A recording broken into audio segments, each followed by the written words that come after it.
India, a brave and imaginative superpower? Fortune favors the brave, the ancient Romans said. This is equally true for individuals as it is for nations. India is now about to enter a geopolitical sweet spot. It will have a once-in-a-millennium opportunity to emerge as the world's most respected superpower. The only question is whether it will be able to muster the courage and the imagination needed to seize this opportunity. So where does this opportunity come from?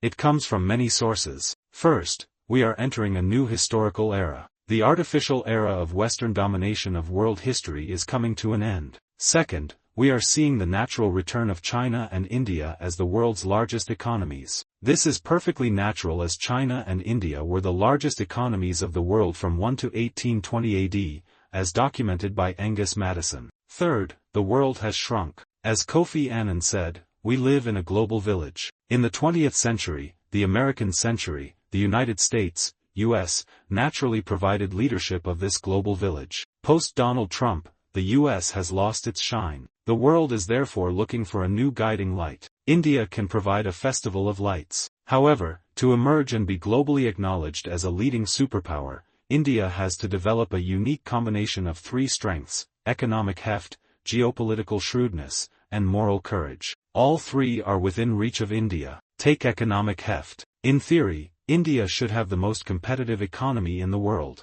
Empirical evidence backs this claim. The most competitive human laboratory in the world is the U.S. The best minds from all over the world come to compete in the world's best universities and companies in THEUS. Guess which ethnic group has the highest per capita income in the most competitive human laboratory? It is the Indian community. Indeed, it is even more striking that if we add up the market capitalization of the American companies that have been run by Indians born in India, including Google, Adobe, Microsoft, MasterCard, PepsiCo, Micron, this sum could add up to around $2 trillion.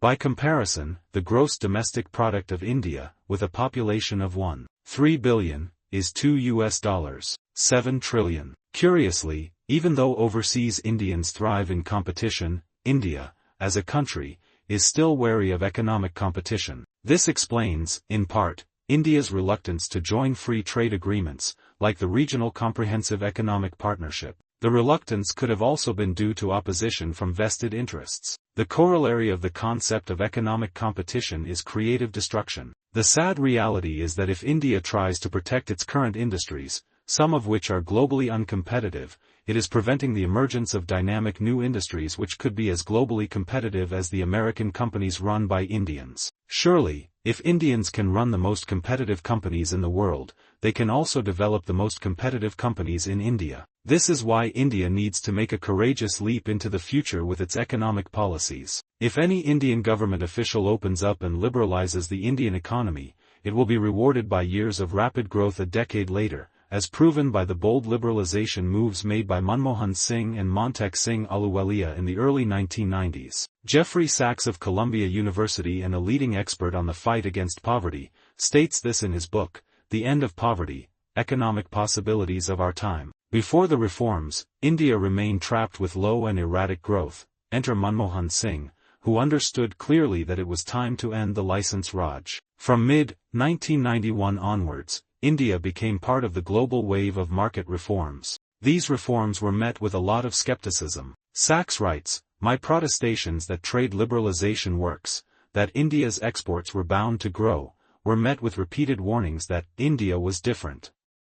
To nearly worldwide astonishment, India became the hub of large-scale service sector exports in the new information technologies. Just as courage paid off in the 1990s, it can also pay off in the 2020s. Similarly, geopolitical shrewdness is clearly within reach of India. There is now no question that the biggest geopolitical contest in the next few decades will be between China and the US, as I document in great detail in my book, Has China Won? The luckiest country in this geopolitical contest is India. Both THEUS and China are courting India assiduously, as they know that the only country that has the heft to tilt the geopolitical balance one way or another is India. It doesn't take a geopolitical genius to figure out the best place for India to be in this geopolitical context. If an Indian Henry Kissinger or George Kennan were advising India, he would say, just imagine China and the US as two elephants balancing each other on the two ends of a seesaw. the best place for the third elephant to take would be to stand in the middle of the seesaw. Whichever way the third elephant leans will significantly affect the geopolitical balance between the US and China.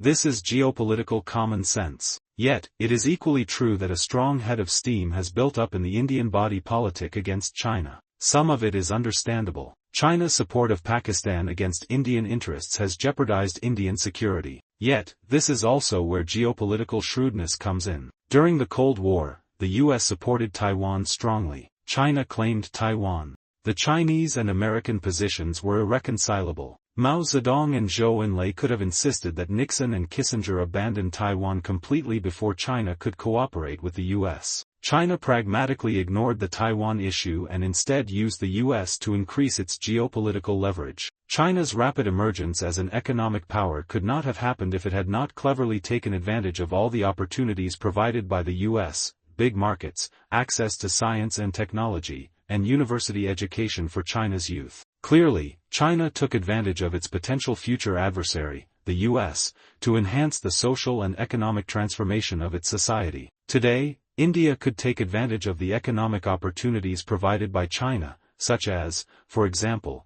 the Belt and Road Initiative, BRI. Right now, joining the BRI is an unthinkable option in India. Geopolitical shrewdness would recommend that no option be deemed unthinkable. Finally, moral courage. The country that has produced the most morally courageous leader in the world is India. Mahatma Gandhi epitomizes this moral courage. He didn't just care for India. He cared for humanity as a whole. As Prime Minister Narendra Modi said, whether it's climate change or terrorism, corruption or selfishness in public life, Gandhiji's ideals are the guiding light for us when it comes to protecting humanity. I believe that the path shown by Gandhiji will lead to a better world. What would Gandhi say if he were alive today? He was a great admirer of the US. In 1931, he said, "When real peace and disarmament come, they will be initiated by a strong nation like America." Gandhi would therefore be deeply troubled by the rallying cry of President Trump, "Make America Great Again." He would expect America, the richest and most powerful country in the world, to make the world great again. Yet, it is equally true that there is a great sense of exhaustion in the American body politic about providing leadership to the world. Domestically, America is a deeply troubled society. It is the only major developed society where the average income of the bottom 50% has gone down over a 30-year period. As Case and Angus Deaton, two Princeton University economists, say, the white working classes of America used to carry the American dream of getting a better life in their hearts and souls. Today, however, there is a sea of despair among them. In view of this, the US can no longer be the shining city on the hill. Neither can China take this role. The Chinese believe that their civilization is one of the best in the world. However, it is a civilization that can primarily be enjoyed by the Chinese. The Chinese, unlike the Americans, have no universalizing mission. This provides India with a unique opportunity. As we move away from a mono-civilizational world dominated by theos to a multi-civilizational world where Asian civilizations are coming back strongly, the world is looking for leaders to provide bridges between the East and the West. India is in a unique position to provide such bridges. It is trusted by both the East and the West. The world is therefore longing for a moral leader like Gandhi who will point out the follies of the many wars that theoists had engaged in. Indian voices do speak out. For example, Shams Saran, a leading Indian official, has written eloquently about the folly of Western interventions. In most cases, the post-intervention situation has been rendered much worse, the violence more lethal, and the suffering of the people who were supposed to be protected much more severe than before. Iraq is an earlier instance, Libya and Syria are the more recent ones. A similar story is playing itself out in Ukraine. In each case, no careful thought was given to the possible consequences of the intervention. Likewise, Shivshankar Menon, former National Security Advisor to the Indian government, stated, unilateral, sometimes covert, interventions, as in Libya or Syria, have led to unexpected and dangerous outcomes. We clearly need to improve, strengthen, and use the processes and institutions of multilateral consultation and action available to the international community. Menon is right. Multilateralism is the solution. India is a natural leader in the multilateral arena. In 1941, Henry Luce exhorted Americans to realize an American century through an imaginative vision. No narrow definition can be given to the American internationalism of the 20th century. It will take shape, as all civilizations take shape, by the living of it, by work and effort, by trial and error, by enterprise and adventure and experience, and by imagination. Luce was right. The American century was brilliant and inspiring because it was driven by imagination. Today, India has that opportunity to be equally imaginative. It should seize the moment.